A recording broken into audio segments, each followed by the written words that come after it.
Dear students, आज से हम क्लास 10th का इंग्लिश का सिलेबस स्टार्ट कर रहे हैं और उसकी first poem dust of snow by Robert Frost आज करेंगे। पोएम, अब पहली चीज तो हमें पोएम को प्रोनाउंस करना आना चाहिए। हम बोलते पोएम है लेकिन एक्चुअल इसकी जो करेक्ट प्रोनाउंसिएशन है वो पोम होती है। पोम आप ऐसे लिख सकते हैं, पोम, इट्स पोम। ठीक है, लेकिन आपके समझने के लिए मैं बोलूंगा पोएम ही। आपको पता होना चाहिए कि करेक्ट प्रोनाउंसिएशन क्या है, बेशक आप बोलते कुछ भी। डस्ट ऑफ स्नो जो है that is by Robert Frost. Robert Frost एक अमेरिकन पोएट हैं। उनके बहुत सारी पोएम्स हैं, शायद उसमें से द रोड नॉट टेकन आपने पढ़ी भी हो जूनियर क्लासेस में। एक और पोएम है उनकी stopping by woods on a snowy evening, वो तो बहुत ही बेहतरीन पोएम है। उसमें लाइन आती है miles to go before I sleep वगैरह। ये रॉबर्ट फ्रॉस्ट जो है अमेरिकन पोएट, ये बेसिकली रोमांटिक पोएट हैं। रोमांटिक से वो मतलब नहीं है जो आप हिंदी मूवीज में देखते हैं। रोमांटिक का मतलब होता है adventure, that is nature. Nature से रिलेटेड पोएम्स लिखते हैं। डस्ट ऑफ स्नो, इस पोएम में डस्ट का क्या मतलब है? डस्ट का मतलब धूल नहीं है यहाँ पर। डस्ट का मतलब है fine particles, fine particles. Dust of snow, snow तो आप बर्फ आप समझते हैं। तो कोई स्नो के फाइन पार्टिकल्स हैं, उनसे क्या रिलेशन है इस पोएम का, और उससे ये रॉबर्ट फ्रॉस्ट क्या कहना चाहते हैं वो हम पोएम में देखेंगे। उससे पहले एक बार रीड आउट करते हैं। The way A crow shook down on me the dust of snow from a hemlock tree has given my heart a change of mood and saved some part of a day I had rued। सिर्फ 8 lines की poem है, 2 stanzas हैं, 4 lines के 2 stanzas हैं, that's it. इस poem में पहले तो आप देखिए क्वेश्चंस ऐसे इंपॉर्टेंट होते हैं क्योंकि जो भी मैं वीडियोस बना रहा हूँ ये एग्जामिनेशन पॉइंट ऑफ व्यू से बना रहा हूँ। तो एक क्वेश्चन तो यही हो जाता है, name the poem and the poet. So name of the poem आपको पता होना चाहिए, dust of snow, and poet is Robert Frost. एक क्वेश्चन आता है rhyme scheme, what is the rhyme scheme of this poem? Rhyme scheme, so rhyme scheme आप समझिए। Rhyme scheme जो है देखते हैं, the way A crow, rhyme scheme के लिए आप लास्ट वर्ड देखें, द वे ए क्रो। ठीक है, जो ये पहले टाइप की हमारे पास आवाज आई, साउंड आई, इसको हमने एक किसी लेटर से स्टार्ट कर दिया, लेटर ए से स्टार्ट करते हैं। ठीक है, अब जब भी पूरी पोएम में यही आवाज दोबारा आएगी तो हम ए ही लिखेंगे, डिफरेंट आएगी तो नेक्स्ट लेटर पे चलेंगे। The way A crow Shuk down on me, crow और मी ये अलग साउंड है, सो इसको हम दूसरा नाम दे देते हैं, that is letter B.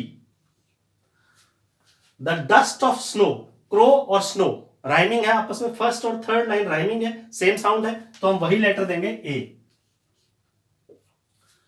Hemlock tree, tree और मी ये आपस में सेकंड और फोर्थ लाइन राइमिंग है, सो फिर से वही साउंड आ जाएगी, दैट इज बी। तो अगर इस स्टेंजा की राइम स्कीम पूछी जाए तो आप ऐसे लिखेंगे, the rhyme scheme of this stanza is A B A B. और पता कैसे करेंगे? पहले वाले के लास्ट वर्ड को बोल के देखेंगे, उसमें लास्ट में क्या साउंड है, क्रो एंड स्नो सेम है, ए हो गया। मी एंड ट्री ये आपस में राइमिंग है, ये बी हो गया। फिर नेक्स्ट स्टेंजा में चलते हैं, हैज गिवन माई हार्ट। अब हार्ट जो है ये इससे किसी से रिलेटेड नहीं है, सो ये नई साउंड है, तो नया लेटर, नेक्स्ट लेटर दिया जाएगा ए बी सी डी जैसे होता है, C. A change of mood, again ये भी नई आवाज है, न्यू साउंड है, सो इसको नया लेटर देंगे हम, दैट इज डी।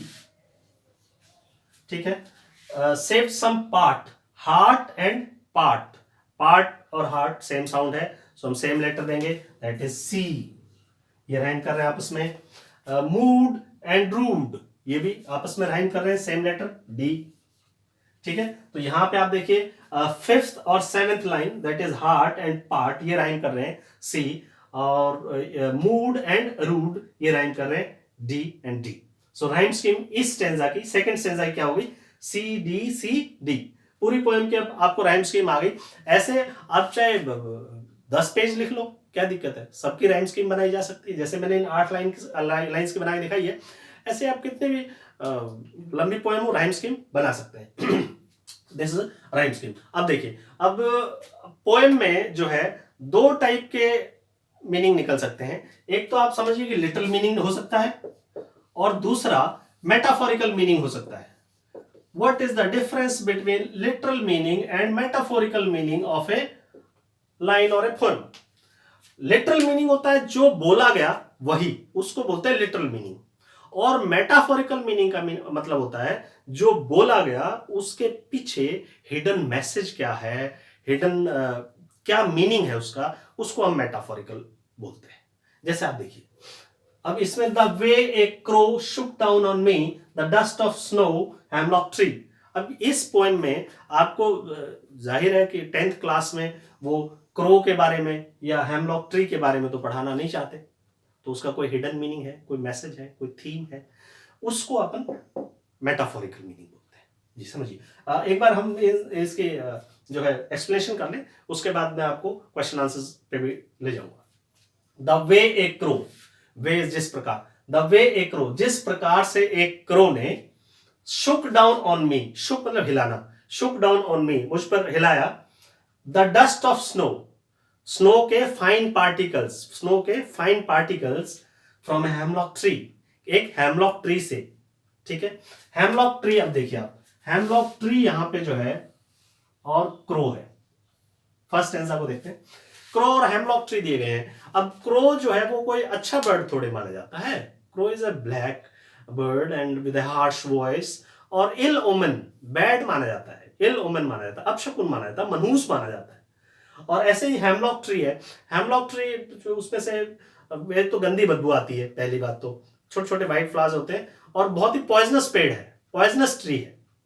यस, तो आप देखिए दोनों, क्रो भी नेगेटिव है, हेमलॉक ट्री भी नेगेटिव है, दोनों जो है डिसअपॉइंटमेंट, डिसइल्यूजन, सैडनेस, डार्कनेस, ठीक है, इस टाइप की जो है फीलिंग देते हैं, right. The way A crow, किस प्रकार से एक क्रो ने शुक डाउन ऑन मी, मुझ पर कुछ हिलाया, झाड़ा, द डस्ट ऑफ स्नो, छोटे छोटे स्नो के particles from a hemlock tree. आप इमेजिन ऐसा कीजिए कि एक हेमलॉक ट्री है, मैंने बनाया हुआ है हेमलॉक ट्री है, हाँ? बहुत छोटा सा शायद आपको दिख रहा हो, and you will appreciate my drawing also, है। देखिए ये हेमलॉक ट्री है, और ये बैठा हुआ है क्रो, और ये रॉबर्ट फ्रॉस्ट है, राइट। सो आप ऐसा इमेजिन कीजिए कि किसी पेड़ के नीचे रॉबर्ट फ्रॉस्ट खड़ा है, हेमलॉक ट्री के नीचे रॉबर्ट फ्रॉस्ट खड़ा है, और ऊपर ये क्रो बैठा है। सो एक क्रो जो है, विंटर सीजन है, विंटर सीजन है सर, हमें कैसे पता? विंटर सीजन इसलिए पता है क्योंकि बर्फ जमी हुई है पेड़ों पे, तो इसका मतलब विंटर सीजन है। सो बर्फ जमी हुई है, और उस क्रो ने कुछ हिलाया, जैसे कुछ मूवमेंट की, तो नीचे वो खड़ा था, उसके ऊपर आके कुछ बर्फ गिर गई, पोएट के ऊपर कुछ बर्फ गिरी, डस्ट ऑफ स्नो, कुछ बर्फ के पार्टिकल्स गिरे। हैज गिवन माई हार्ट, ऐसा हुआ तो उससे क्या हुआ? हैज गिवन माई हार्ट, उसके दिल में कुछ चेंज आया, क्या? ए चेंज ऑफ मूड, उसके दिल में कुछ चेंज आया, उसका मूड बदल गया, उसका मूड बदल गया। मूड क्या होता है? Mood is a state of mind. आप कई बार बोलते हैं सर आज मेरा मूड ठीक नहीं है, आज मेरा मूड ठीक नहीं, मतलब आप कैसा फील कर रहे हैं उसको मूड बोलते हैं। यस, सो मेरा मूड चेंज हो गया। एंड सेव्ड सम पार्ट, और कुछ भाग बचा पाया मैं, of a day I had rued, मेरा कुछ दिन पहले ही खराब हो चुका था। रूड मतलब जो स्पॉइल हो गया, खराब हो गया। Regret, rued is full of regret. Yes, तो जो मेरा दिन पहले ही खराब हो गया था, ठीक है, उसका कुछ पार्ट बच पाया। अब आप आइए मेटाफोरिकल मीनिंग पे, जो मैं आपसे बात कर रहा था। मेटाफोरिकल मीनिंग क्या है, या इस पोएम की थीम क्या है, कि आप छोटी छोटी जो हैपनिंग्स होती हैं, स्मॉल हैपनिंग्स और small incidents of a day which you ignore, जिसको आप इग्नोर ही कर देते हो, असल में वो बहुत मीनिंगफुल होती है, और वो कितनी पॉजिटिविटी ला सकती है लाइफ में। नेचर से जुड़ने से हमारे अंदर कितनी पॉजिटिविटी आ सकती है। देखिए आपका सिलेबस जो है उसमें कोई भी पोएम है, कोई लेसन है, वो यूं ही तो दिया नहीं हुआ। Every lesson, every poem has a wonderful meaning. And अब ये फर्स्ट पोएम आपकी है, और इसमें देखिए कितना पॉजिटिव नोट है, कितनी पॉजिटिव मैसेज है बच्चों के लिए, कि हालांकि क्रो है और हेमलॉक ट्री है, ठीक है, लेकिन उनसे भी इसने क्या पॉजिटिव मैसेज लिया, और उसका मूड रिफ्रेश हो गया जैसे ही ट्री से बर्फ उसके ऊपर गिरी। Normally you will not find these birds like crow in poems। आपको पोएम्स में पीकॉक मिलेगा, स्पैरो मिल सकता है, पैरेट मिल सकता है, लेकिन ये रॉबर्ट फ्रॉस्ट की खूबी है कि उसने क्रो लिया और उससे भी इतना सुंदर मैसेज दिया। हेमलॉक ट्री भी नहीं मिलेगा आपको, बाकी में मिलेगा आपको कोई क्रिसमस ट्री होगा या और कोई ब्यूटीफुल ट्री विद फ्रूट्स, वो मिल सकता है। लेकिन यहाँ पर क्रो, और ये फर्स्ट स्टेंजा में जो है सैड मूड है, ठीक है, क्रो है, हेमलॉक ट्री है, और जो पोएट है वो दुखी है किसी बात से। सेकंड स्टेंजा में जैसे ही उसके ऊपर वो बर्फ गिरी, ठीक है, वैसे ही उसका मूड चेंज हो गया और वो फ्रेश फील करने लगा, पॉजिटिव फील करने लगा, एंड ही इज थैंकफुल कि जितना दिन मेरा अभी तक का खराब हो गया वो तो ठीक है, हो गया, लेकिन आगे आने वाला दिन अब मेरा अच्छा बीतेगा। This is the message behind this poem. Now let's see some literary devices, आप इसे लिटरेरी डिवाइसेस कहिए, फिगर्स ऑफ स्पीच कहिए, पोएटिक डिवाइस कहिए, एक ही बात है, वो सिर्फ उसके यूसेज पे डिफरेंस होता है, नाम अलग अलग हो जाते हैं यूज के हिसाब से, अदरवाइज वो एक ही चीज है। कुछ देखते हैं हम थोड़े बहुत इसमें अगर हमें मिलते हैं तो। देखिए राइम स्कीम हमने डिस्कस कर ली, लिटरल और मेटाफोरिकल क्या होता है वो हमने डिस्कस किया। अब हम डिस्कस कर रहे हैं लिटरेरी डिवाइसेस। लिटरेरी डिवाइसेस में अब सेकेंड लाइन में देखिए आप, शुक, डाउन, ऑन, ये जो तीनों हैं, यहां पर मुझे क्या लगता है कि ये तीनों वोवल साउंड जो है, वोवल साउंड जो रिपीट हो रही है, सो इसमें हमारा लिटरेरी डिवाइस एसोनेंस है। लिटरेरी डिवाइस एसोनेंस है, ये वाला।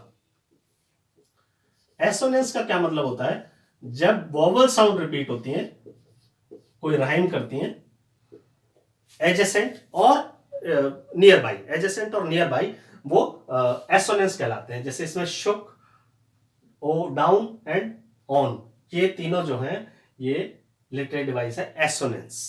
ये क्लियर है हमें? फर्स्ट पार्ट में एसोनेंस लिटरेरी डिवाइस यूज किया गया।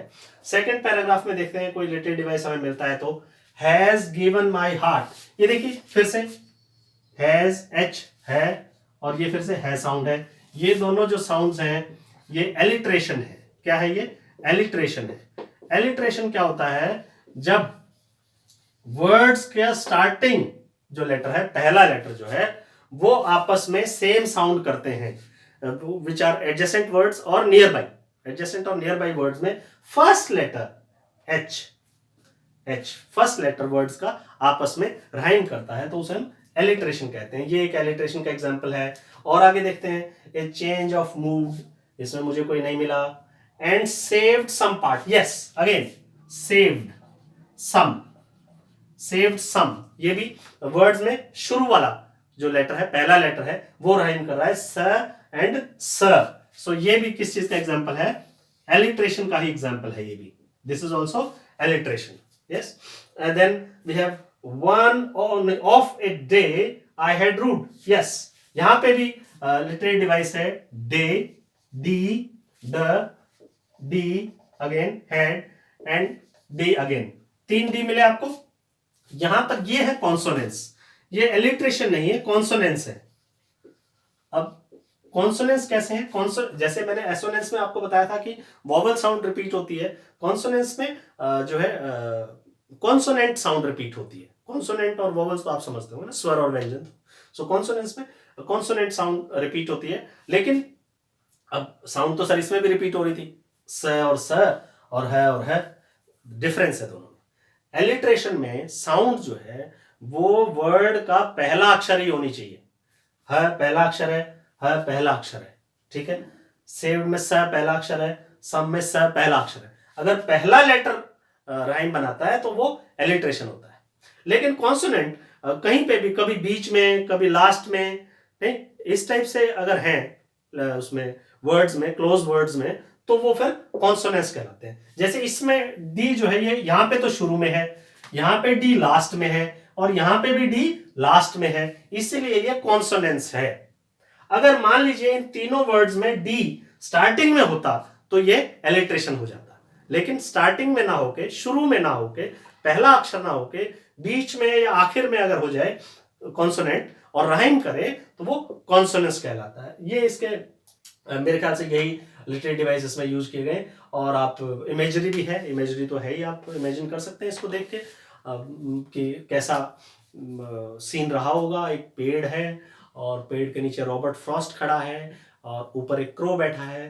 क्रो ने कुछ, और उस पे पेड़ पे बर्फ जमी हुई है, बर्फ गिरी हुई है।